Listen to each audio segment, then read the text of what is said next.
বর্তমান সময়ে এমনও কিছু দেখতে পাচ্ছি যারা সেই সরকারে আলা হযরতের মিশন থেকে আলাদা করে মোটিভেশনাল স্পিকার নামে এই দেশে সুন্নিয়তকে দলে দলে বিভক্ত করার আরেকটি ষড়যন্ত্র শুরু হয়েছে। তবে আমি অনুরোধ জানাবো, এই দেশে এখন আমাদের আকাবেরগণ আছে, আল্লামা নূরী শাহ হুজুর আছে, সমস্ত মুরব্বী আছে। আল্লাহর ওয়াস্তে কদমে হাত রেখে বলবো, লক্ষ লক্ষ যুবকদেরকে আর মিসগাইড করার দরকার নাই। ভুল থাকলে পাশে এসে বলুন আপনার ভুল আছে, আর যদি নাই থাকে নিজের ভুল স্বীকার করে সুন্নিয়তকে প্রতিষ্ঠা করার চেষ্টা চালাও। সুন্নিয়তের গোলামি এবং ভালোবাসা দেখে আমরা ময়দানে এসেছি, এখনো পর্যন্ত আছি, যদিও বা মাইনাস করতে চাই কোনো রকম পারে না। আল্লাহ তাআলা দয়া মেহেরবানি, আমরা এই দেশে সরকারে আলা হযরতের প্রেম ভালোবাসার বলি আল্লামা নূরীর জবানে যেভাবে শুনেছি,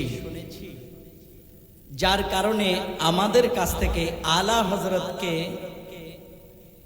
আলাদা করে নতুন কোনো মেডিসিন আর আমাদেরকে দেওয়ার সুযোগ নাই।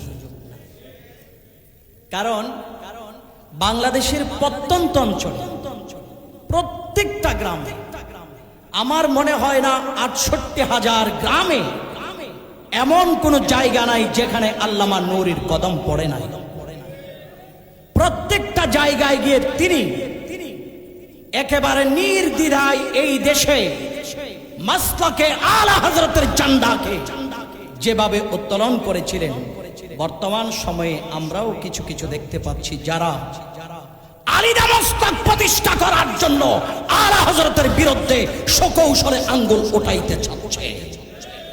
কিন্তু আলা হযরতের রূহানি সন্তান যতদিন পর্যন্ত বাংলার মাটিতে থাকবে, ততদিন পর্যন্ত কোন ধরনের ষড়যন্ত্রকারীরা আলা হযরতের বিরোধিতা করে সফল হতে পারবে না।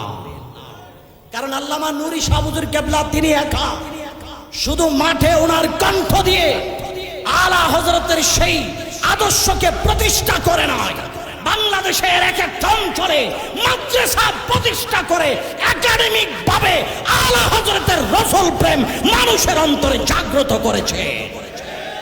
আলা হযরতের চেয়ে বড় আশিকের পরিচয় আপনি কিভাবে দিবেন, যিনি বলেন মুস্তাফা জানে রহমত পেলা কৌসরা।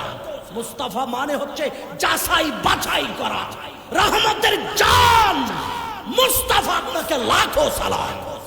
এর চেয়ে বড় প্রেমের, রাসূলের প্রেমের পরিচয় আপনি কিভাবে দিবেন? তো আমরা এখন